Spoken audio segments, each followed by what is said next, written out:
Thank you. Good morning, everyone. Thank you very much for being here, especially on such a difficult day in terms of commuting in Athens. We saw a very interesting presentation about the blueprint of AI, of Greece's AI transformation.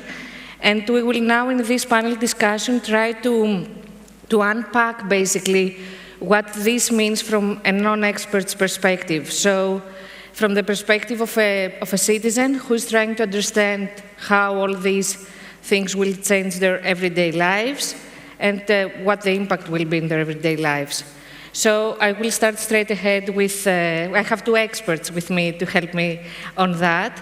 I will start straight ahead with Mr. Dafnomilis.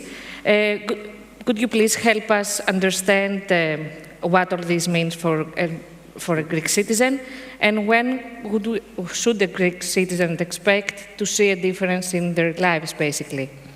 Thank you very much. And before we begin, I would like to express my gratitude to Athens Democracy Forum, to Democracy and Culture Foundation, Achilles, Anthony for the kind invite. We're here again participating in this exceptional forum. Personally speaking, it is a great honor to be in this panel. Since nearly 1 year ago, the blueprint for Greece's transformation to AI era was presented, and a few minutes ago was presented by Professor Kindi. I will focus less on the technical aspects and more on the what these initiatives mean in practice, how they touch everyday lives, how they strengthen social cohesion, and how they prepare Greece for the future. But let's agree into something. AI is not anymore an abstract idea. It is something concrete, something that we can see in our everyday life. It's something that shapes the way we go to the doctor. It shapes the way we educate our children, even the way our municipalities treat their waste. Even more, the way we protect our cultural heritage. This is something that we have to see in our daily life and to understand what it really means for us. Citizens will rightly ask when I will feel the difference. And even if we don't have the exact time frame for this change, I can assure them and I can say, personally believing, that this time is sooner than we think. And the main reason is because the flagship initiatives that were presented by Professor Kindi, outlined in the strategy, are designed with people at the center. The truth is that citizens will see results step by step. And what I mean step by step, in healthcare, for example, in healthcare improvements may be visible with a few years as digital records and AI diagnostics are introduced. The same in education. In culture, Greek AI models will start appearing in applications sooner than we imagine. The main the main issue that we have to handle is what matters. People should feel that the state is enforcing these efforts and feel that the state is preparing them for the future, not leaving them behind. And what means leaving us behind, leaving the citizens, the non-experts behind? These initiatives address a deeper societal need. They can create opportunities for young people to innovate in Greece rather than emigrate. They give the opportunity to elder people to be part of the digital daily life, to be part of the digital society that we create, not to be excluded. And they prepare us generally for the long-term challenges, such as climate change, where AI can help predict floods, resource management, and protect our communities. As I have the privilege to serve at the Special Secretariat of Foresight, I can say that the core element of all the flagship initiatives and the entire blueprint was Foresight. And what I mean Foresight, we want to emphasize that the strategy will not update not only for the next day, for the day after tomorrow, but for the decade ahead. And I think that this was a deliverable that we managed to do. The flagship initiatives are not just about technology. And I think that this is something that we can discuss today. They're about resilience, social cohesion, and competitiveness.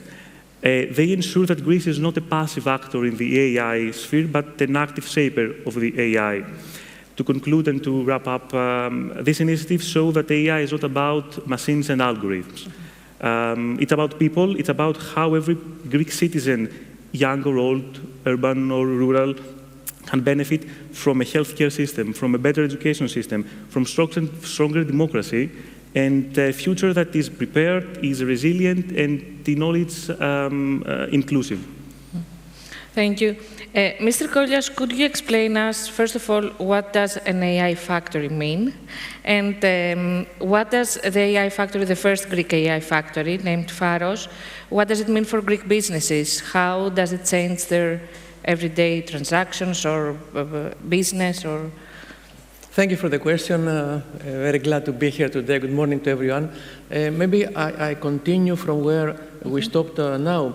I think we have the AI strategy as Greece. We have the AI strategy quite respected from the highest level, as you heard of our country. But we also have a Ministry of Digital Governance, and recently renamed to Digital Governance and AI. And there is a special secretary on AI and data. So we have, if you can see, we have the strategy, and we have some means to go towards implementation. And the ministry, GRNet, which is the Greek National Infrastructure for Research and Technology, we collaborate. We have the infrastructure for research and technology in Greece, and we offer this to the research and academia of Greece. But now we are going to go towards SMEs and other new, small enterprises. And so this is, an implementation way of how the strategy will reach the business, but also the citizens. Why I'm saying both? There is a whole session on Pharos afterwards, so I will give now the framework, but also to the citizens. Think of, probably we will discuss it later, about how young people are now going to be permitted to enter social media, AI platforms, which is ahead. The ministry has implemented the kids' wallet, which is a means to restrict the very young people from going into the risks of whatever is there. So there is a whole implementation way of what has been presented, apart from different actions. So Pharos is one instrument Greece has achieved in being one of the 7 countries in Europe that we have submitted, and it was accepted an AI factory. And the target is to boost this ecosystem of AI, of competence, and all this in Greece. And this is how we will try to implement what was presented, some of the blueprints of the flagship, what has been presented in the country, to reach the business, to give them the means, that means the resources, to run expensive experiments, which they have to pay in big companies to get the resources. We have to provide them with data, with models, so that the business the small business have the ability to use them. Of course, we will train, we will teach them how to use this, and be competitive, become competitive in this AI era today. I don't know, is it okay for the moment? Yeah. Thank you very much. Thank you. So, Mr. Dafnomilis, an advisory committee has been set up in 2023 exactly. To basically prepare Greece for this technological advancement. What has been done since then, this couple of years? What's the progress? You're right. The advisory committee was established in November 2023. 1 year later, we presented the results to the Prime Minister, and since then we're trying to implement mainly the flagship programs. And we are proud to say that out of the 6 flagship initiatives that were presented before us, 2 of them are completely done. For example, the Pharos project and the Forum for AI Ethics here in Athens. And for the rest, 4 of the initiatives, we are in a pretty good positioning, not only in Greece, but in the entire AI system in Europe and worldwide. And this is what we're trying to do, to fight with the time, to be constantly updated to all the recent evolvements in AI, and simultaneously try to implement the blueprint. It's nothing easy for us, because when you have to implement something concrete and in parallel try to see new updates and what the rest of the world does respective to your thoughts, it's something challenging but yet innovative for us and for the committee itself. Mr. Kollias, is there already an ecosystem of AI companies developing in Greece? And in which sectors? I think this is an interesting question, because, you know, Greece, we know, and it's known at European level, that Greece has a lot of talent. The talent is at the universities and research centers, and in fact, maybe you are aware that as all these years, the Greek researchers submit proposals to the European Union, and in the AI era, we are very successful. We are much higher than what we should, if you consider our how many the population is with respect to the other European countries. So there is a talent, of course. The talent, as we know, the last few years has been driven to go abroad. So we have all this, but now there is. We try all these ideas that we present here, and we try to implement. Have a target to get all the people back, to get the ability to be able to produce new ideas here in Greece. So I think this is one of the tasks we have been doing, but I don't know, I mean, I think it's more general. Now we have to deal with how this all apply to education, how this, so that we really train the next generation who is there with everything to absorb, to produce and get with safe way into all this journey and possibilities. So I think what I would like to commit here is that there are real challenges related to what we have done. But I think Greece is now has been trying all this the last few years to make it in steps to be towards a reality. But this has to reach the people, I think. This is a big challenge that we have. Because you know that people, we heard it yesterday, they're not sure whether the risks are more dangerous, can produce more dangerous results than what we get from AI. And I think this is a bet for us to make it really understood by the people. And as you know, in the Ministry of Digital Governance, we have the GovGR we have implemented all the last few years. GRNet has been implemented the GovGR and still contributing there. Now with the wallet, the new wallet, all GovGR tries to come closer to the citizens through our mobile telephone. So we are trying to bring to all the capabilities closer to the people. I think this is the way to really make people understand that they gain out of this based on all these sectors, healthcare, disasters that we would like to foresee for the people and all this. I don't know, I make a bigger reply, but I think this is what we have in front of us to implement towards the successful implementation of the strategy. I don't know. Mr. Dafnomilis, just a comment, sure. Taking a thread from what Mr. Kollias said. It was very encouraging to see when the committee was established.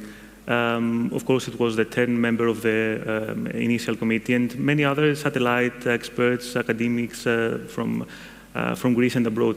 And it was very encouraging to see that Greeks from diaspora want to be part of this effort, to be part of this ecosystem.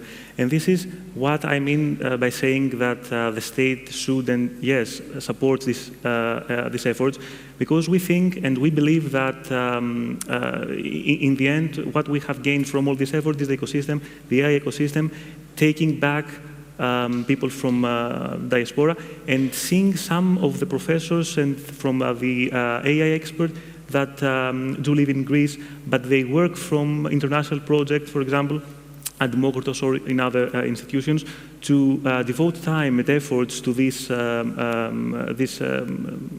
national effort. And it was very encouraging for us. So could Greece establish an AI research and education institute? Is it possible? And we've seen recently that the research sector is facing some turmoil. So what are the challenges there? How can we attract scientists from the diaspora or elsewhere to the country? Would you like to start first? I think this is what we have in front of us. I think recently the Prime Minister mentioned that it is possible to generate a ministry for research and innovation. I think this could be a first part that unifies all the research performed in the universities and academia. Then we have all the Ministry of Digital Governance and AI for implementation purposes. And I think we try to construct, I think the idea is to construct a framework that assists and is the basis as far as infrastructures, data, because data is a big issue, how we can release data to the startups so that they can use and produce new products, new services.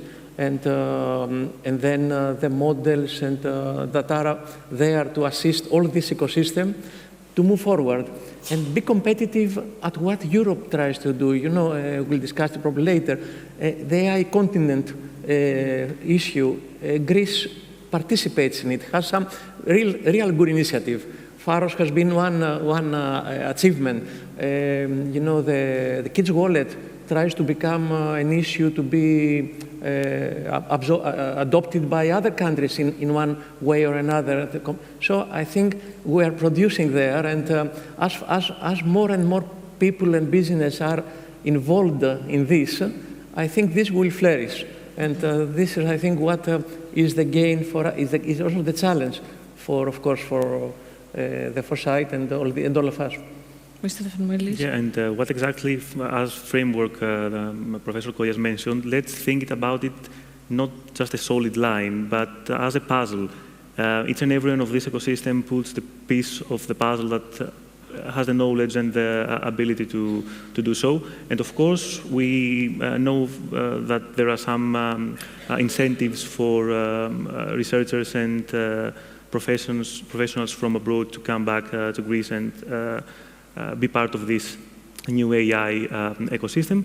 And of course, the AI literacy, because your question was about the academia and all this AI literacy that we should have. And I come back to the flagship initiatives, because out of the 6 flagship initiatives, the third one is about creating an AI Excellence Center. And of course, this is not something only for professors and for someone who wants to deep dive to the AI world. Is something bigger, something greater than that touches all the society, even the children with the wallet that Professor mentioned. Is the literacy that we have to gain in order to be prepared for the next day and for the next decade. Let's evoke the Foresight way of thinking that we would try to implement. Mm-hmm. You mentioned it before, Mr. Kollias. Greece is partnering with companies to bring AI to secondary schools, and some would say that this might be premature, and at the same time there are some steps taken by the government in order to tackle AI risks or internet risks for young people, like banning social media. How do we combine these? As we say, I think, to be frank, we have challenges in front of us. These are things that, as you see, all countries in Europe, of course, in the whole world, try to face these issues because they evolve irrespectively of what we plan. Getting involved with chatbots from the early childhood is now everywhere. And now we try to combine regulatory approaches with the real developments. And I think this is how the trade-off we have to work. For school, for example, we've said that we don't like to leave children, young persons, to get involved, to use in their mobiles in school. This was the first action. Yeah. Now we don't want young children until the age of 15, I don't know, to get involved in the social media. Probably until 18, not to get involved with gambling and all this.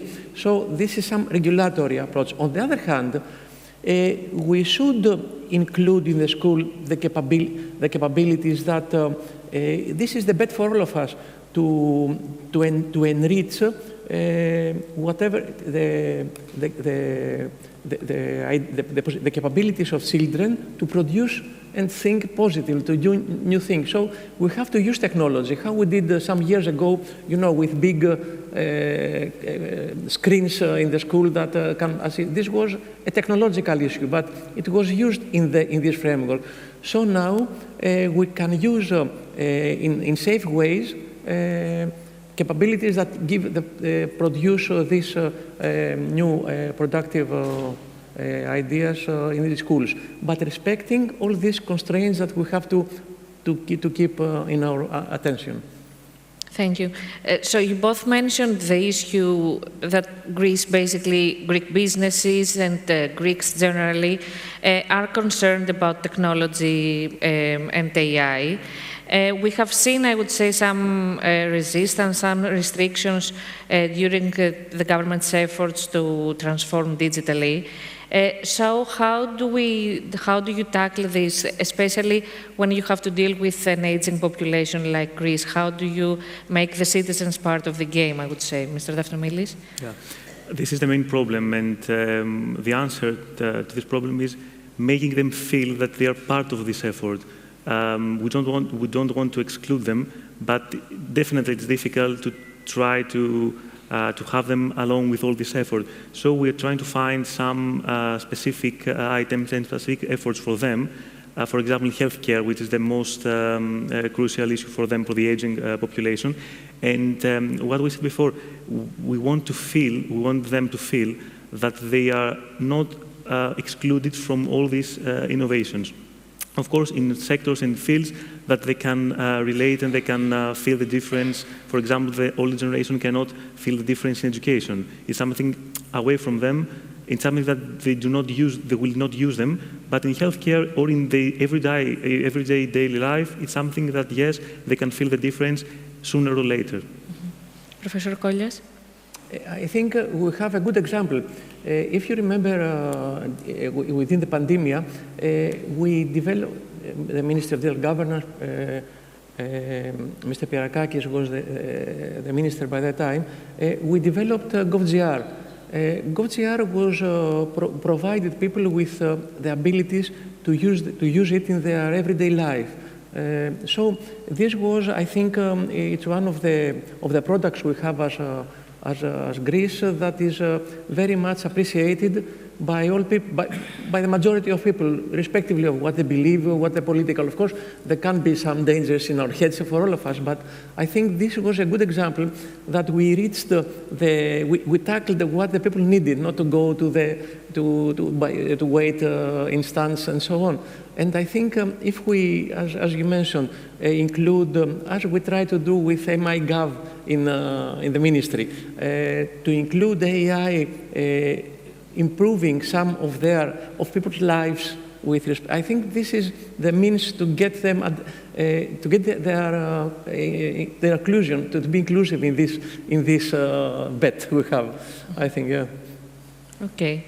Thank you very much. Thank you very much for this discussion. I think it's understandable that we have many challenges ahead to deal with.